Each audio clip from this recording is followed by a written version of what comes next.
வணக்கம் மக்களே, Tamil Bible commentary பாட்காஸ்ட்க்கு உங்களை அன்போடு வரவேற்கிறேன். இந்த பாட்காஸ்ட்டில் நம்ம பைபிளோட ஒவ்வொரு அதிகாரத்தில் இருக்க ஒவ்வொரு வசனத்துக்கும் விளக்கம் கொடுப்போம். ஸோ ரொம்ப நாளாகவே இந்த பாட்காஸ்ட்டை எப்படியாச்சும் ஆரம்பிக்கணும்னு நான் யோசிச்சுட்டு இருந்தேன். பட் இன்னைக்கு தான் ஆக்சுவலாக மைக் முன்னாடி உட்காந்து என்னால் ரெக்கார்ட் பண்ண முடியுது. தேவனுக்கே நன்றி. ஸோ பொதுவாகவே நம்ம எல்லாருக்குமே தெரிஞ்சிருக்கும், பைபிள் அப்படிங்கிற ஒரு புத்தகத்தை தான் கிறிஸ்தவ மக்கள் பின்பற்றி வராங்க. இந்த புத்தகம் பார்த்தீங்கன்னா கிட்டத்தட்ட ஒரு 2000 வருஷம் பழைய புத்தகம். பட் இன்னைக்கு நாள்லையும் இந்த புக்கில் இருக்க வார்த்தைகளை நம்பி ஒரு கூட்டமே இருக்கு. இன்னும் சொல்ல போனா இந்த புக்ல நம்மளோட இப்ப இருக்க பிரச்சனைக்கு கூட பதில் இருக்குன்னு நிறைய கிறிஸ்டியன்ஸ் சொல்லி கேட்டிருப்பீங்க. ஆர் ஜஸ்ட் ஒரு கூகுள் சர்ச் கிறிஸ்டியானிட்டி பத்தி பண்ணீங்கன்னா பாப்பீங்க. ஸோ என்கிட்டயுமே இந்த பைபிள் சின்ன வயசுல இருந்து இருக்கு. நானுமே இந்த புக்கை பல வருஷமா படிச்சுட்டு தான் இருக்கேன். ஆனா உண்மையை சொல்ல போனா என்னோட வாழ்க்கையில அவ்வளோ பெரிய சேஞ்ச இந்த புக் இருந்துட்டு கொண்டு வரல. ஆக்சுவலா சில சமயம் இந்த புக்கை படிச்சுட்டு நான் ஆல்ரெடி இருந்த கன்ஃபியூஷனோட அதிக கன்ஃபியூஷனுக்கு எல்லாம் போயிருக்கேன். அப்ப இந்த கிறிஸ்டியன் சொல்றதெல்லாம் கட்டுக்கதையா இல்ல நிஜமாலுமே இந்த புக்ல அப்படியெல்லாம் இருக்க மாதிரி எதுவும் தெரியலையேன்னு நான் யோசிச்ச காலெல்லாம் இருக்கு. இது என்னுடைய தனிப்பட்ட ஒப்பீனியனா ரொம்ப நாளைக்கு இருந்துச்சு. ஆனா என்ன பண்றது, கிறிஸ்டியன் ஃபேமிலியில வந்து புரண்டேன், அது பாஸ்டர் ஃபேமிலியிலே வந்து புரண்டேன்னா நானே போர் அடிச்சு பைபிள் மூடி வச்சாலும் வாரம் ஞாயிற்றுக்கிழமை எங்க அப்பா திறந்து வச்சு அதுல பேசுவாரு, கேட்கணுமே. சர்ச்சில் அந்த ஒரு 45 நிமிஷம் கவனிக்கலான்ட்டு நினைக்கும் போது ஒரு தூக்கம் வரும் பாருங்க. இப்படிதாங்க என் கிறிஸ்தவ வாழ்க்கை இருந்துச்சு. எனக்கு தெரிஞ்ச நிறைய பேரோட கிறிஸ்தவ வாழ்க்கையும் இப்படிதான் இருக்கு. நம்ம என்னடானா பைபிளை படிக்கவே கஷ்டப்படுறோம், ஆனா சில பேர் இதையே படிச்சுட்டே இருக்காங்க. எப்படா அது அப்படின்னு நான் யோசிச்ச காலம்லாம் இருக்கு. அப்புறம் தான் என் லைஃப்ல ஒரு நெருக்கடியான சூழ்நிலை வந்துட்டு வந்துச்சு. நம்ம ஈஸியா கடவுள்லாம் இல்லை, நல்லா செஞ்சா நல்லா நடக்கும், கெட்ட செஞ்சா கெட்ட நடக்கும்னு சொல்லிட்டு போயிடலாம். என்ன பிரச்சனைனா இந்த நல்லது செஞ்சா எப்பவுமே நல்லதெல்லாம் நடக்காது, அதே மாதிரி இந்த கெட்ட செஞ்சா அவனுக்கு எப்பவுமே கெட்டதெல்லாம் நடக்காது. இன்னும் சொல்ல போனா ஒரு விஷயத்த நல்லதா கெட்டதானே நம்மளால சொல்ல முடியாது. இப்போதைக்கு ஒரு விஷயம் நல்லதா தெரியலாம், அதே விஷயம் கொஞ்ச நாள் கழிச்சு கெட்டதா தெரியலாம். அதே மாதிரி வாழ்க்கையில நம்ம ரொம்ப நல்லா இருக்கும்போது இல்ல கொஞ்சம் ஓரளவுக்கு சேஃபா இருக்கும்போது எல்லாமே நம்ம கண்ட்ரோல்ல இருக்க மாதிரி இருக்கும். அப்ப கடவுள்லாம் இருக்காரா, எங்க இருக்காரு, எப்படியோ என்ன நான் தானே பாத்துக்கணும் அப்படின்லாம் பேசுவோம். ஆனா திடீர்னு ஒரு நாள் ஏதாச்சும் மோசமா நடக்கட்டுமே, நம்ம கண்ட்ரோல்லையே இல்லாம நம்மளால எதுவுமே பண்ண முடியாத ஒரு சூழ்நிலை வரட்டுமே, அப்படி ஒரு கஷ்டமான சூழ்நிலையில உடனே நம்ம ஆறுதலா எங்க பார்ப்போம், கடவுளை தான் பார்ப்போம். ஏன்னா நம்ம படுற கஷ்டத்தை இல்ல நம்ம நினைக்கிறத அடுத்தவனால பார்க்க முடியாது. சோ நம்ம என்ன பண்ணுவோம், மேல நோக்கி பார்ப்போம், ஐயா நீங்களாச்சும் பாக்குறீங்களா அப்படின்னு. ஸோ என் வாழ்க்கையிலையும் அதே மாதிரி அடி விழுந்துச்சு. எல்லாமே என் கண்ட்ரோல்ல இருக்குன்னு நினைச்சேன், எனக்கு எதுவுமே என் கண்ட்ரோல்ல இல்லை அப்படின்னு சொல்லிட்டு புரிய வந்துச்சு. ஸோ கடவுளை தேடினேன். எனக்கு தெரிஞ்ச கடவுள் யாரு, பைபிள்ல இருக்க கடவுள். ஸோ நானும் எல்லாரும் மாதிரியும் கிறிஸ்டியன்னு சொல்ல ஆரம்பிச்சேன். சில வீடியோ பார்த்தேன் பைபிள் பத்தி, அதில் சொல்றதையும் சில நேரம் யாராவது தூக்கம் வராத மாதிரி பிரசங்கம் பண்ணாங்கன்னா அவங்க சொல்றதையும் கேட்டு ஓ இதான் கடவுள் சொல்ல வராரான்னு நினைச்சு இதான்டா கிறிஸ்டியானிட்டி, அன்பு காட்டுங்கடா அதான்டா கிறிஸ்டியானிட்டின்னு சொல்லி ஓட்டின காலம்லாம் இருக்கு. இப்ப இங்க தாங்க ஒரு பிரச்சனையே ஸ்டார்ட் ஆகுது. என்னன்னா இப்பவும் நான் பைபிள் படிக்கிறேன், சில பாட்டு எனக்கு புரியுது, சில கதை எனக்கு புரியுது, ஆனா சில நேரம் என்னால கவனிக்கவே முடியல, போர் அடிக்குது. கடமைக்கு படிக்கிற மாதிரி ஆரம்பிச்சிட்டேன். என்ன தெரியுமா, என்னோட நடத்தையில ஒரு ஒரு வித்தியாசமே இல்லை, நான் வாழ்ற வாழ்க்கை பெருசா மாறவே இல்லை. ஆனா டெய்லியும் பைபிள் படிப்பேன், அப்புறம் ப்ரேயர் பண்ணுவேன். ஒரு கட்டத்துல என்னாச்சு, இப்படி யோசிக்க ஆரம்பிச்சிட்டேன்.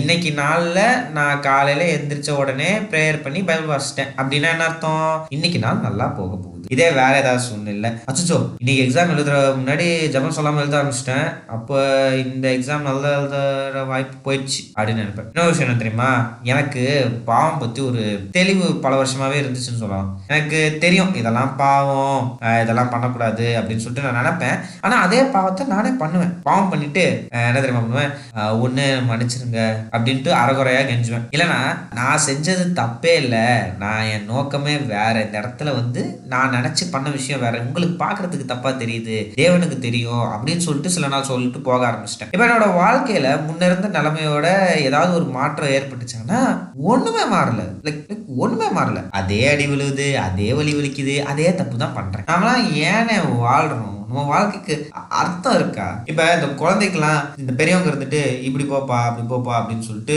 சொல்லி சொல்லி வளர்ப்பாங்க. வளர்ந்ததுக்கு அப்புறம் எப்படி வேணா போப்பா, எல்லாமே உங்க கையில தான் இருக்கு அப்படின்னு சொல்லிட்டா, என் கையில இருக்கா என்ன சொல்றீங்க அப்படின்னு சொல்லிட்டு கதற தோணும். சின்ன வயசுல ஒரு டிராமா பார்த்திருக்கேன், ஸ்கிட்டு தான், ஒரு கிறிஸ்டியன் நாடகம். அதுல அந்த மெயின் கேரக்டர் இருந்துட்டு நான் பையூர்ல இருந்து பொய்யூருக்கு வந்திருக்கேன், மெய்யூருக்கு எப்படிங்க போகணும் அப்படின்னு சொல்லிட்டு கேட்பாரு. அது ஏன் அப்ப காமெடியா இருந்துச்சுன்னு கூட இப்ப எனக்கு புரியல, சிரிச்ச ஞாபகம் மட்டும் இருக்கு. அந்த ஸ்கிட்ல ஒவ்வொரு ஆளா வந்து அவங்க வாழ்க்கையில எது அவங்களுக்கு சந்தோஷம் தருது அப்படின்னு சொல்லிட்டு சொல்லுவாங்க. யாரும் சொல்றதும் ஏத்துக்கிற மாதிரி இருக்காது. கடைசியில ஒருத்தர் வந்துட்டு தாப்பா இந்த பைபிளை குடி, இதை படிச்சா மெய்யூருக்கு போயிடலாம் அப்படின்னு சொல்லிட்டு சொல்லுவார். அந்த ட்ராமா ஒரு சில்லியான ட்ராமா தான். அவங்க என்ன நினைச்சு அந்த ட்ராமா போட்டாங்களோ எனக்கு நிஜமாலுமே தெரியல. இன்னைக்கு நாள் வரைக்கும் என் மைண்ட்ல அந்த ட்ராமா மட்டும் இருக்கு. ஓகே, இப்போ முக்கியமான விஷயத்துக்கு வரேன். கிட்டத்தட்ட ஒரு 1.5 வருஷம் இருக்கும். நான் என்ன பண்ணேன், ஒரு என்ட்ரன்ஸ் எக்ஸாமுக்கு படிச்சுட்டு இருந்தேன். அப்போ அந்த என்ட்ரன்ஸ் எக்ஸாமுக்கு எனக்கு மேக்ஸ் இருந்துட்டு படிக்க வேண்டிய தேவை இருந்துச்சு.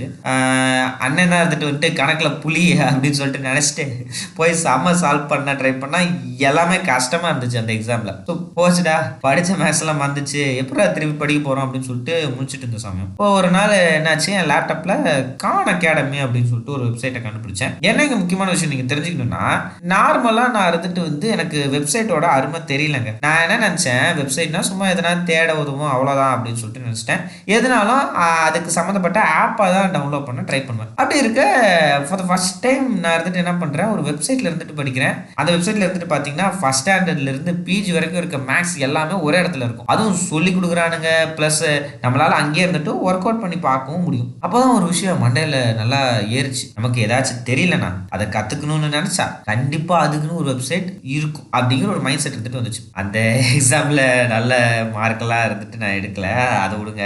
ஆனால் எல்லாத்துக்குமே வெப்சைட் இருக்கும் அப்படிங்கிற கான்செப்ட் எனக்கு நல்லா இருந்துச்சு உண்மையை சொல்ல போனால். இப்போ ஒரு நாள் யோசிச்சேன், நம்ம ரொம்ப நாளாக பைபிளை படிக்கிறோம், நமக்கு ஒன்றும் அவ்வளோவா புரியலை, பேசாம இதை பற்றி விளக்கம் கொடுக்க ஏதாவது வெப்சைட் இருக்கா அப்படின்னு சொல்லிட்டு தேடினேன். அப்போ தான் enduringbird.com அப்படின்னு சொல்லிட்டு ஒரு வெப்சைட்டை கண்டுபிடிச்சேன். என் லைஃப்லேயே பைபிள் கமெண்ட்ரினா என்னன்னு அப்போ தான் எனக்கு தெரிஞ்சிச்சு. பைபிளில் இருக்க ஒவ்வொரு வசனத்துக்கும் ஒருத்தர் விளக்கம் கொடுத்து பேசுறதா பைபிள் கமெண்ட்ரி. ஒரு கிறிஸ்டியன் லைஃப்ல இது ரொம்ப முக்கியம் அப்படின்னு சொல்லிட்டு நான் ஃபீல் பண்றேன். ஏன்னா ஏதோ ஒரு நாள் இருந்துட்டு நம்ம கடவுளுக்குள்ள இருக்கிற மாதிரி இருக்கிறத விட எல்லா நாளும் கடவுளுக்குள்ள இருக்கிறது தான் முக்கியம். அது நம்ம டெய்லி பைபிள் இருந்துட்டு படிக்கணும். அதுக்கு நமக்கு ஃபர்ஸ்ட் பைபிள் இருந்துட்டு புரியணும். ஸோ நான் என்ன இருந்துட்டு முடிவு பண்ணேன், சரி டெய்லி இருந்துட்டு என்ன பண்ணுவோம், இந்த கமெண்ட்ரியை கொஞ்சம் கொஞ்சமா படிப்போம்னு ஒரு முடிவுக்கு வந்துட்டேன். முடிவு பண்ணதை ஃபாலோ பண்ண ஸ்டார்ட் பண்ணேன். நான் இருந்துட்டு என்ன ஃபோர்ஸ் பண்ணல, ஆஃப் சாப்டர் தான் இருந்துட்டு படிப்பேன்.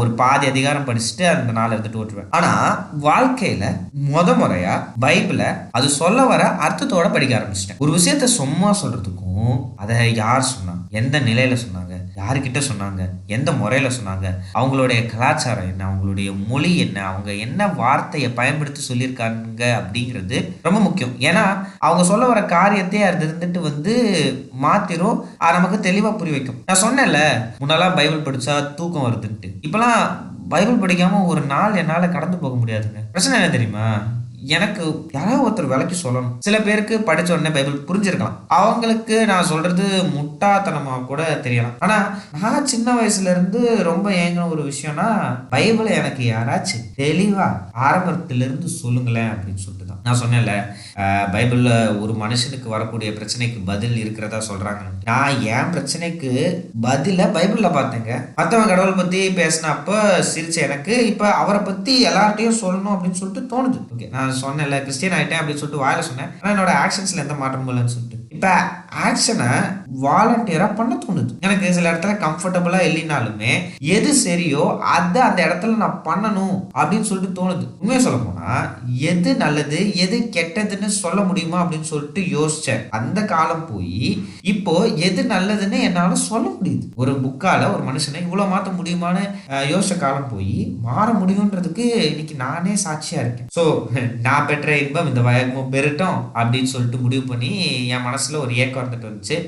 எனக்கு என்னன்னா இங்கிலீஷ்ல நிறைய ரிசோர்ஸ் இருக்கு, ஆனா நம்ம ஊர் மக்கள் போய் உட்காந்து படிப்பாங்களான்னு தெரியல. நான் பைபிள் கமெண்ட்ரி சஜஸ்ட் பண்ண நிறைய பேர் அதை படிக்காம போனதை நானே பார்த்திருக்கேன். ஸோ அதான் ஒரு பாட்காஸ்டா பண்ணுவோம். டெய்லி ஒருத்தர் என்ன வேலை பண்ணாலும், டிராவல் பண்றதோ சமைக்கிறதோ இல்ல காலைல எந்திரிக்கிறது தூங்குறது, எந்த வேலை பண்ணாலும் எந்த சமயத்துல பண்ணாலும் ஒரு ஆடியோ பேக்ரவுண்ட்ல போட்டு விட்டு அதை பண்ண முடியும். நமக்கு இருந்துட்டு அவ்வளவு கஷ்டமா இருக்காது. ஸோ ஒரு சாகு சொல்லாம ஒரு பாதி பாட்காஸ்ட் ஆவது கேட்பாங்க அப்படிங்கிற நம்பிக்கையில தான் இங்க வந்திருக்கேன்.